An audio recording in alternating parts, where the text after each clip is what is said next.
अस्सलाम वालेकुम। उम्मीद करता हूँ सब खैरियत से होंगे। आज का हमारा टॉपिक है इंटेलेक्चुअल प्रॉपर्टी राइट्स।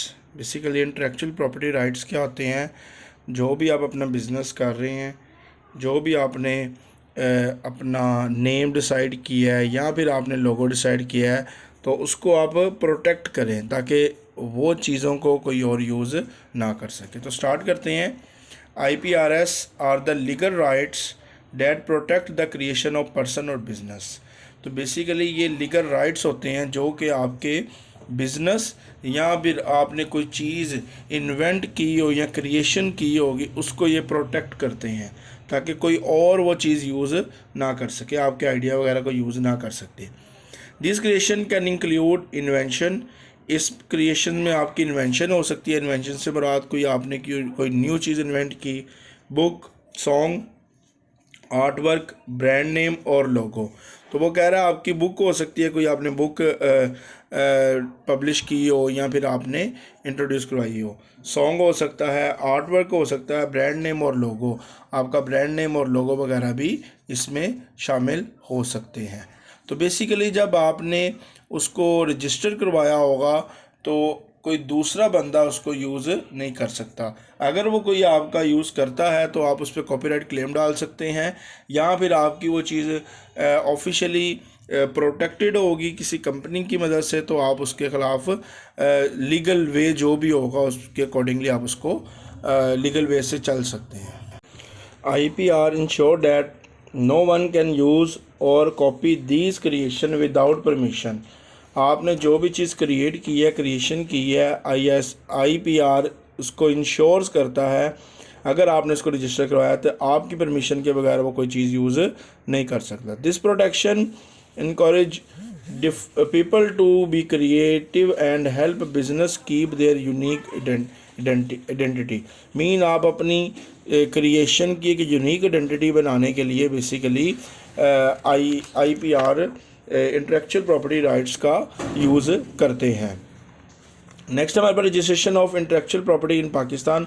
पाकिस्तान में किस तरह से इंटेलेक्चुअल प्रॉपर्टीज़ को रजिस्टर करवाया जाता है। The following fundamental are required to register intellectual property in the Pakistan. तो वो कह रहा है ये जो नीचे दिए गए हैं हमारे पास ये फॉलोइंग मेथड हैं जिनकी मदद से आप इंटेलेक्चुअल प्रॉपर्टीज़ को अपने क्या कर सकते हैं, रजिस्टर करवा सकते हैं। उसमें सबसे पहले है हमारे पास ट्रेडमार्क। फर्स्ट नंबर पे trademarks protect brand name, logo and symbol use to identify good और सर्विसेज।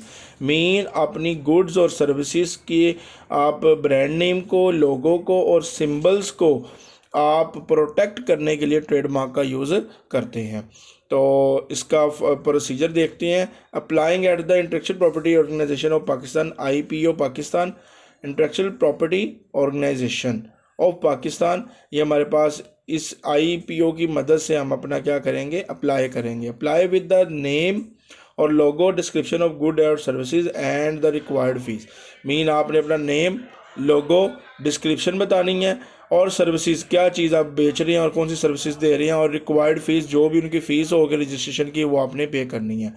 वंस अप्रूव्ड, एक दफ़ा आपकी चीज़ अप्रूव होगी, the trademark stops other from using a similar name और लोगो। और आपके जो दूसरी IPO क्या करेगी, दूसरी इस नाम से कोई भी दूसरा ब्रांड, लोगो और बाकी चीज़ें आपकी वो इस नाम से अलाउ नहीं करेंगे। वो कहेंगे ऑलरेडी एक बंदा इस पे काम कर रहा है। तो ये बेसिकली हमारे पास इनका फ़ायदा होता है। सेकंड हमारे पास है copyrights. Protect original creation work such as book, songs, computer program और ड्राइंग। मीन जब आप अपना ओरिजिनल क्रिएटिव वर्क को प्रोटेक्ट करते हैं, जैसा कि उसने बताया कोई बुक आपने बनाई, कोई सॉन्ग बनाया, तो बेसिकली इसको हम कॉपीराइट्स कहते हैं। अक्सर आपने यूट्यूब पे भी देखा होगा, आपका कोई कंटेंट बनाते हैं आप, या फिर आप कोई अपनी क्रिएशन करते हैं, तो आपका अगर कोई वो चीज़ यूज़ करता है तो यूट्यूब क्या करता है, उसका एल्गोरिथम कॉपीराइट का क्लेम डाल देता है आप पे कि आपने किसी की चीज़ कॉपी की है।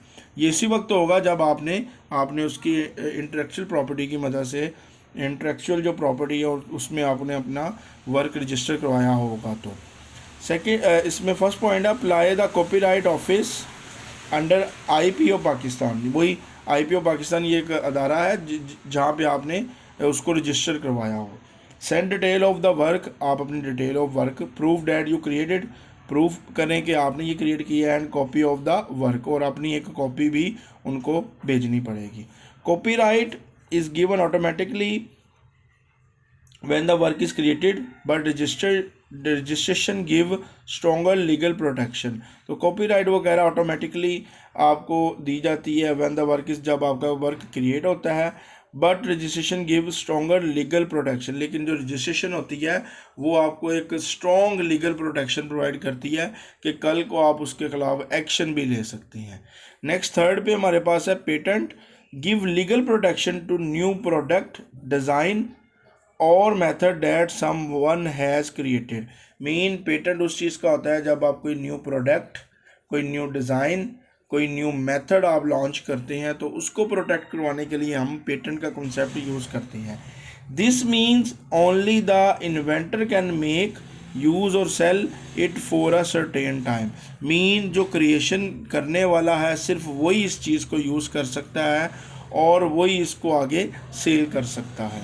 तो apply at the patent office under IPO Pakistan. Patent के लिए भी आपने आईपीओ करवाने के लिए अपनी से ही रजिस्ट्रेशन करवानी पड़ती। एंड डिस्क्रिप्शन ऑफ इन्वेंशन, जो आपने चीज़ इन्वेंट की है उसकी डिटेल आपको प्रोवाइड करनी पड़ेगी। Once approved only the inventor can make use and sell the invention for the set period. मतलब जब अप्रूव हो जाएगी तो उसके बाद जो इन्वेंटर होता है वही इसको इसकी कॉपी बना सकता है और इसको सेल कर सकता है एक specific set period of time, mean एक स्पेसिफिक टाइम तक, जब तक उसने पेटेंट करवाया होगा। नेक्स्ट हमारे पास protecting trade secrets in the digital age. Trade secrets क्या होती हैं? बेसिकली ये आपकी कोई इम्पोर्टेंट इन्फॉर्मेशन होती है कंपनी की जो कि प्रोटेक्ट करनी होती है। तो our trade secret is a private business information. Trade secret एक बिजनेस इंफॉर्मेशन होती है प्राइवेट मीन किसी से के साथ आप शेयर नहीं कर सकते।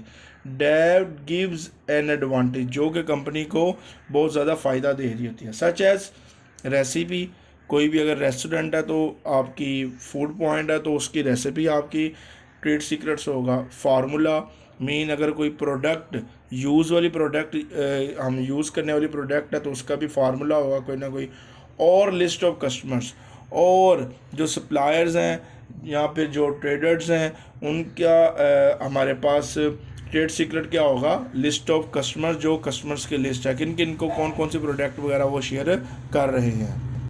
कीप दिस इंफॉर्मेशन सिक्योर, इस इंफॉर्मेशन को आपने सिक्योर रखना है। Both on paper in digital form, मतलब आपने पेपर की फॉर्म में भी और डिजिटल फॉर्म में भी इसको आपने सिक्योर रखना है। यूज़ पासवर्ड, इसके लिए आप पासवर्ड यूज़ करें। इंस्क्रिप्शन, आप कोई ऐसा फॉर्मेट यूज़ करें जो कि अनरीडेबल फॉर्मेट हो। And limit access to the authorize people only, mean इसकी असेस सिर्फ ऑथराइज पीपल या फिर जो मालिक हाजरात हैं उनके पास होनी चाहिए और किसी के पास ना हो। आस्क कंप्लाइज और partners to sign non disclosure agreements, NDA कहते हैं, उस एग्रीमेंट पे उनसे साइन लें और so they can not share the information, वो कभी भी आपकी इन्फॉर्मेशन शेयर किसी से नहीं करेंगे, अगर करेंगे तो आप उनके खिलाफ लीगल एक्शन ले सकते हैं। नेक्स्ट हमारे पास एक्टिविटी, एक एक्टिविटी का ऑब्जेक्टिव्स देखते हैं। To practice the creation of business logo and prepare a mock trademark application to understand how legal protection stop other from the copyrights business name और लोगो। वो कह रहे हैं एक प्रैक्टिस है, उसको एक बिज़नेस क्रिएट करें, उसका एक लोगो डिसाइड करें और उसका एक ट्रेडमार्क भी डिसाइड करें, ठीक है, और उसको देखेंगे किस तरह से आप इसके ख़िलाफ़ अपनी लीगल आप कॉपीराइट से क्लेम्स वगैरह लगा सकते हैं। स्टेप्स है, सबसे पहले design logo, unique logo for their canteen business के लिए एक यूनिक लोगो बनाएं। Prepare a mockup trademark application that include, हमारे पास एक हमारे पास मॉक ट्रेडमार्क एप्लीकेशन बनाएं जिसमें हमारे पास द बिज़नेस नेम, बिज़नेस का नाम हो। आ शॉर्ट डिस्क्रिप्शन ऑफ फूड और service that contain will provide, short description के कंटेन में कौन कौन सी सर्विसेज तो नहीं होंगी, सर्विसेज हो सकती हैं, आप प्रिंटिंग की सर्विसेज दे सकते हैं और क्या क्या चीज़ें फूड वगैरह आप सेल कर रहे हैं या प्रोवाइड कर रहे हैं। ड्राइंग और प्रिंट कॉपी ऑफ लोगो, मतलब आपने अपनी ड्राइंग या फिर आपने वो जो लोगो है उसकी प्रिंट कॉपी आपने देनी है। Present the application to the class and explain how have trade mark will be protect the business name and logo from being copy by others. तो वो कह रहा है कि आप अपनी क्लास में इस चीज़ को एक्सप्लेन करेंगे किस तरह से आप उसकी अगर प्रोटेक्शन करवाते हैं तो किस तरह से आप उसको कॉपीराइट से क्लेम करवा सकते हैं। इसका ये सिनेरियो कि आपने पहले अगर उसको रजिस्टर करवाया होगा, अगर उस तरह का लोगो या उस तरह का नेम या उस तरह की चीज़ें कोई यूज़ करता है, अबल पे यूज़ नहीं करेगा, जैसे ऑर्गेनाइजेशन के पास जाएगा, उस कंपनी के पास जाएगा जो रजिस्ट्रेशन कर दिया है, वो डिनाई कर देंगे। अगर रजिस्टर के बगैर कोई करता है तो आप उसके खिलाफ एक्शन, लीगल एक्शन ले सकते हैं। हमारे पास एक टिडबिट बॉक्स है। Think of your business name and logo as your identity in the market. आपका नेम और लोगो जो है ना आपकी पहचान है मार्केट के अंदर। Make them original, easy to recognize and meaningful. आप इजीली उसको पहचान सकते हैं। वो आपके लिए जैसे KFC, आपको पता है KFC एक नाम है, उसके अलावा उसकी जो लोगो है वो एक तस्वीर हमारे पास बनी हुई है उस चीज़ की। बेसिकली उसकी मदद से आप उसको पहचान लेते हैं कि ये KFC। The strong trademark not only protect your identity from being copied but also build customer trust. वो आपकी एक आइडेंटिटी नहीं बनाता, ये कस्टमर्स के अंदर एक ट्रस्ट भी बिल्ड करता है। स्पोर्ट्स मार्केटिंग के लिए भी वो सपोर्ट करता है। Give you business and lasting competitive edges. उम्मीद करता हूँ आज का लेक्चर आप लोगों को अच्छे से समझ आया होगा। अगर किसी का कोई क्वेश्चन है, कोई क्यूरी है तो कमेंट सेक्शन में मेंशन कर सकता है। आपको एज सुन एज पॉसिबल उसका रिस्पॉन्ड और रिप्लाई किया जाएगा।